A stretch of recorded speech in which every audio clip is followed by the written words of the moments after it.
Hola, hola. Bienvenidos a Esperanza Vence, donde la Esperanza Vence. Welcome to Esperanza Vence, where hope wins. I'm putting my adventuring stone like right down by my root chakra so I can ground in and tune in. Let's think about the energies of this upcoming new moon in Taurus. That's coming in on the 27th, about 1:30 p.m. Central Standard Time, so you can adjust to your time zone. Let's all tune in right now to the energies of the upcoming new moon in Taurus. Right now we might be experiencing the Mars-Pluto opposition that's also squaring our sun in Taurus. A little bit of tension leading to sort of some sometimes tension, sometimes that can be inspiring. You know, sometimes we can be inspired by things that sort of put a little spark under our butt because we feel a little bit tense or annoyed or just uncomfortable. We might feel a little sense of urgency.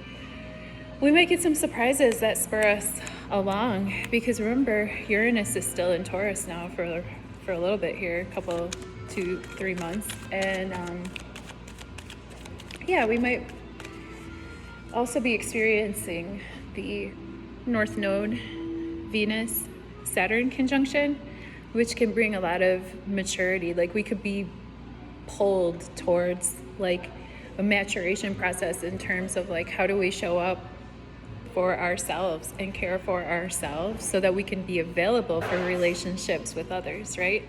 Because in order to have good relationships with others, we have to show up for ourselves. Because when we show up in a partnership, we want to show up, you know, as our best version. And that happens first of all with ourselves, right?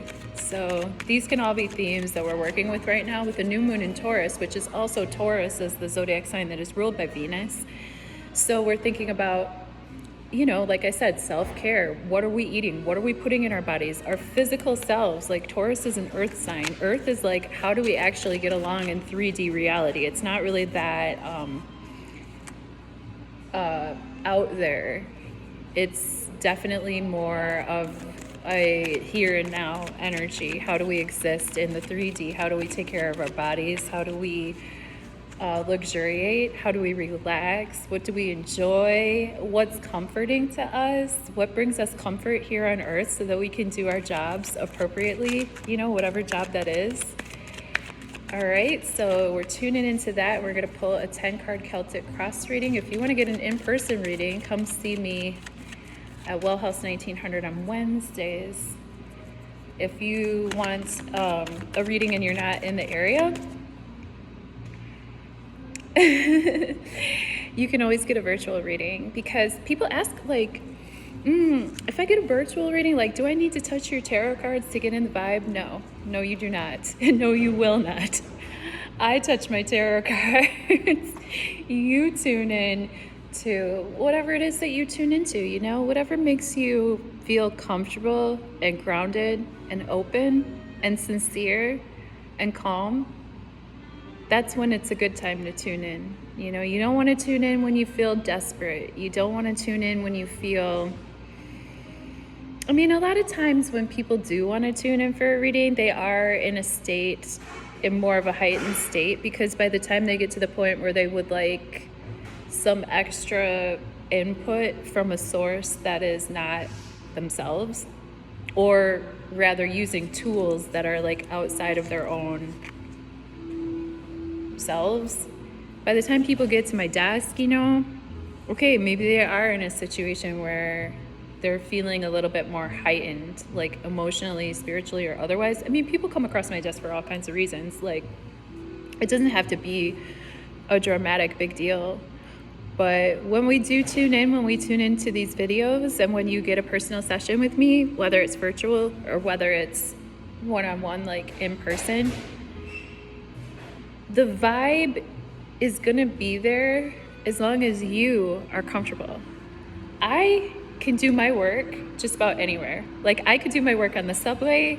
I started out doing my work at festivals. There's a lot going on outside, and I've always trained myself since I was a small child to be able to tune in to other channels And when I was little, it was out of necessity.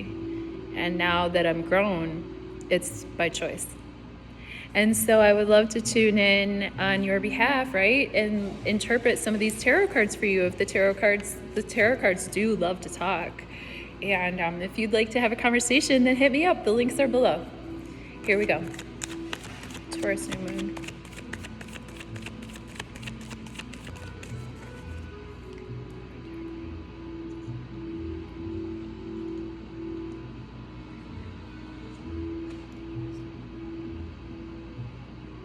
All right, cool. All right, thank you for fine-tuning your free will and intuition with me. This is us, our challenge, near past, near future, our conscious awareness, our subconscious awareness. How do we see ourselves? How do other people see us? What are our hopes and fears? And what's the likely outcome? If we just keep putting one foot in front of the next, what are we gonna do? Ooh, Wheel of Fortune reversed. This is our topic. Challenged by the King of Pentacles. 8 of Swords in the near past. 9 of Swords reversed in the near future. Our conscious awareness, 5 of Cups reversed. Subconscious awareness, 3 of Wands reversed. How do we see ourselves? 4 of Swords reversed. How do other people see us or what's in our environment? 10 of Cups. What are our hopes and fears? Page of Swords reversed. And the likely outcome is the 9 of Wands reversed. So with the Wheel of Fortune reversed, we might have had a turn of luck to where, Wheel of Fortune is always a card of luck, upright or reversed. But it's like, what is the luck and how can we harness it? When we see the Wheel of Fortune card in reverse, we might be pushed off our path in a way that makes us feel like, we might think that things are happening